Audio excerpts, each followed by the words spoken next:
author James L. Nunn here, and today I'm going to review some books.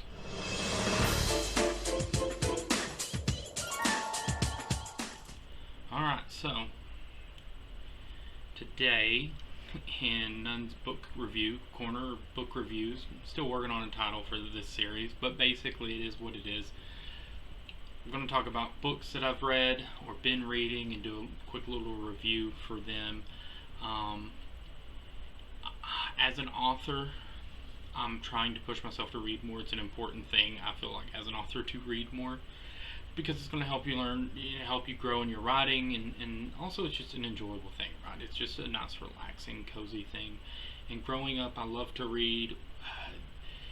I don't know if it's still a thing or how many of you remember around my age what was called the accelerated reader test back in school, where it was like on a computer usually, and you have a yellow like paper, and you always have like multiple choice and have questions about each book, and you'd get points based on that, and you could rack up, and they kept like how many books you read and took the ARC tests, or AR test, and all your percentage scores on all of that. And I would love, I don't know if it's probably not a thing you could find, it's probably like a school records thing that's like buried, but I would love to look back and see my old accelerated reader tests, like, because I know they always stored it, because I'm pretty sure, correct me if I'm wrong, at the end of the year you could always go back and see all the books you've read and all your scores for each of those books. If there was a way I could get access to that information, forget your ancestry.coms and all this stuff, finding out my ancestry. I want to look back and remember all the books I read and what scores I made on the books, because I used to love to read. I loved the accelerated reader test. I liked that it really challenged you and it really pushed you to pay attention to the book and remember things about the books. But that being said, as I got older, especially getting into writing, and then I got into games and movies and stuff, which are all great, but I don't read as much as I used to, and I've not read as much as I used to, and not really enjoyed it as much as I should. I'd maybe read 1.5 to 2 actual books a year, and then read a lot of comics and graphic novels. Not that there's anything wrong with that either. And obviously, with our daughter being born last year, I've been reading a lot of kids books and trying to help get her to develop a love for reading like I had as a kid.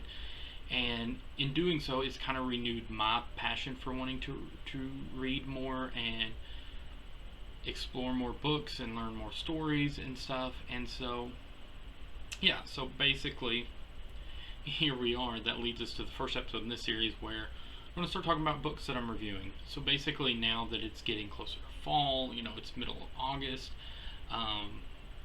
it's starting to get a little bit cooler, the weather, not super cool, but a little bit, and it's just starting to see the Halloween decorations up in stores, starting to get ready for spooky season in fall, which is my favorite season. In an effort to get ready for spooky season, we bought this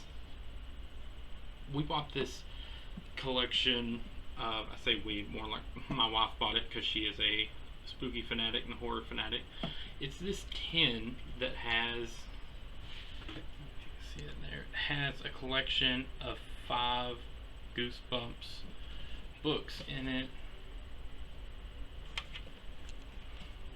Again, as a kid of the 90s, grew up with a lot of Goosebumps books, a lot of Goosebumps, the show, the series, the episodes. I loved Goosebumps. I didn't get around to reading all of them. Obviously, there's like a million, and I don't think I've even seen all of the actual episodes. But one that I always heard about, but I always kind of skipped when I had the chance to read, was Night of the Living Dummy. See Slappy there, Scholastic. Look at that guy. That's terrifying. You got the classic in the back here. He's no dummy.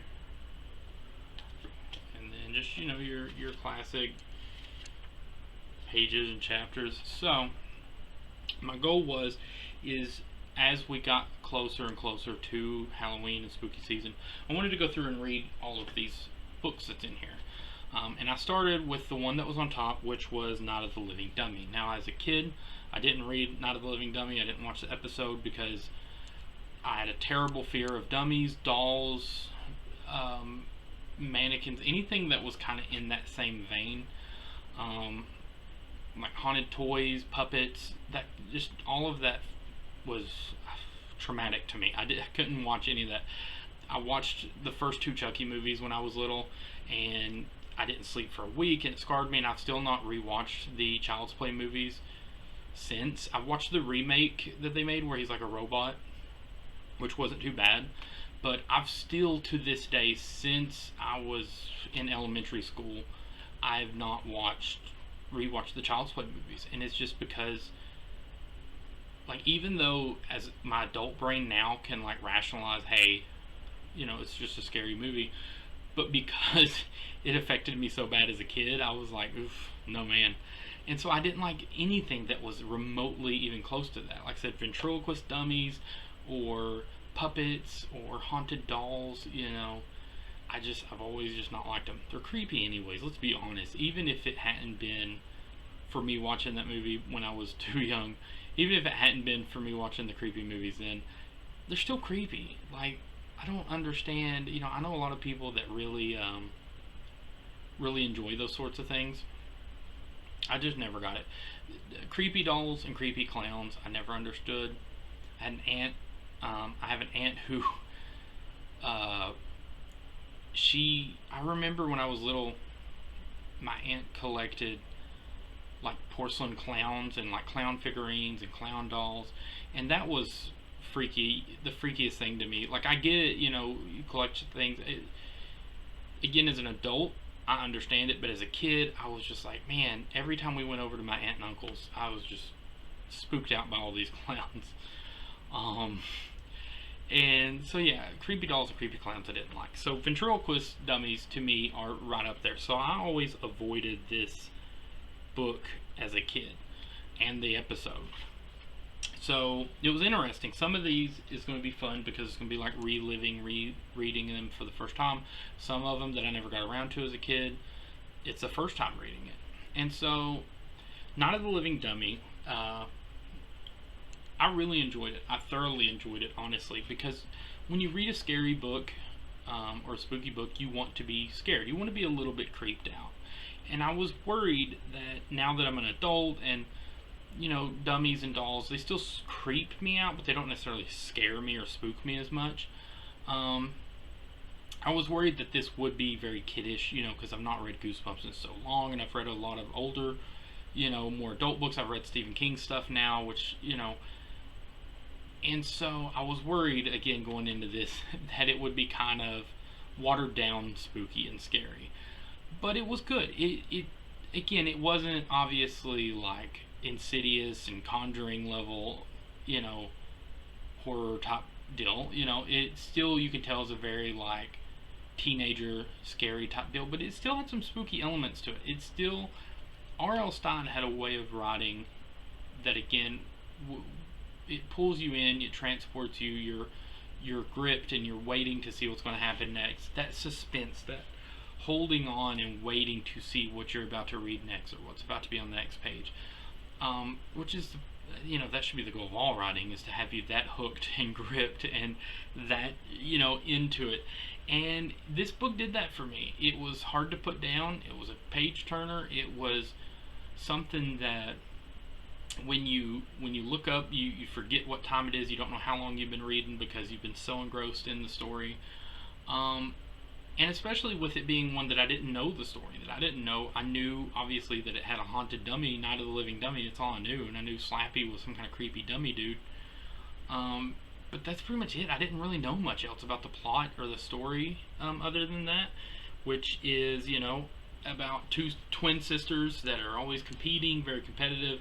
One of them finds a dummy, which is Slappy, and then the other one ends up getting a dummy to kind of compete with her sister and practice with, and then shenanigans go from there. I didn't even know there were two dummies involved. I thought Slappy was the only one, and then you come to find out there's two haunted dummies. Who knew? But it was really fascinating. Kind of heartwarming in the way, that coming of age kind of, you've got the two sisters that are sibling rivalry that's always competing and everything, and then obviously things go terrible and they've got to come together to kind of help solve it, because like all great 90s things, like the parents just, they're not listening, they don't care, the parents are just like, haunted dolls, get out of here, what are you talking about, in any good horror, especially retro horror stuff.